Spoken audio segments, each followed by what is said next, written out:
Hi guys, in today's video, we'll do something different than what we have been doing in the last few videos.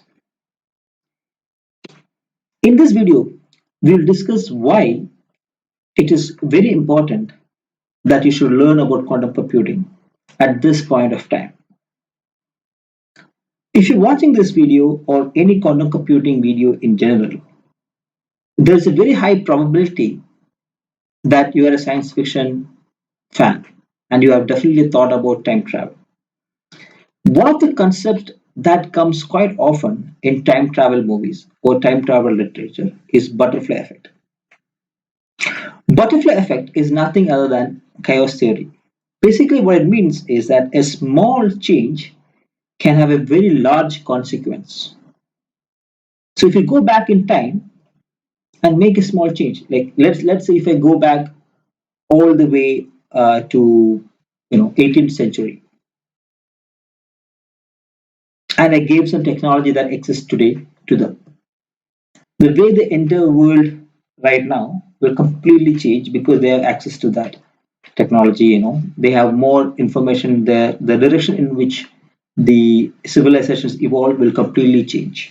So that is a basic concept of butterfly effect, and it has been discussed in and used in many movies, many you know series, etc. On the other hand, there is another theory which I have seen in a movie called Happy Accidents. This happened like, for me, I watched this movie 10, 15 years back, quite long back. And this idea stuck in my head. So I somehow remember this idea.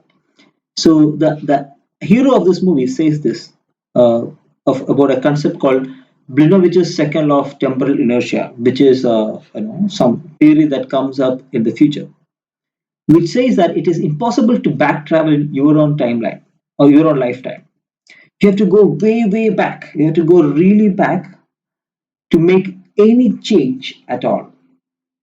So when you go really back in time and then you make a change, this change dampens out by the time it reaches the present. So there is no change in the present or the future. So if you can time travel only to a place where you can make a change, and whatever change you make, because the moment you time travel, you're making a change, right?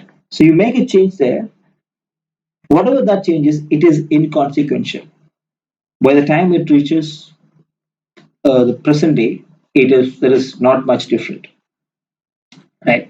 So why am I talking about all these things? Why is this relevant? The reason why these are being discussed today is because of this particular paper that came a couple of days back, which essentially disproves butterfly effect. Right? So researchers at Los Alamos National Laboratory came up with this experiment to test butterfly effect. So how can we test butterfly effect? We don't have time machines with us. Yes, we don't have, but we have quantum computers. So on a quantum computer, there is no problem in simulating opposite in time evolution. So you can actually go back in time. You can simulate a time travel machine in a quantum computer. You can go back in time and simulate running a process backwards into the past. So we can actually see what happens with a complex quantum world. Travel back in time, add some small damage in the timeline, and then return back to the present. What these guys found is that the world survives, which means there is no butterfly effect in quantum mechanics. When they came back, all the quantum bits were returned back to its original state, like almost to this original state. There is not much of a consequence by this change. So think about it for a minute and realize how awesome this is. Something which we have only heard about in science fiction and something which is far away from achieving time traveling, we can simulate that and understand about how time travel works, how this time, the dimension of time works, or how this world, the quantum world works using a quantum computer.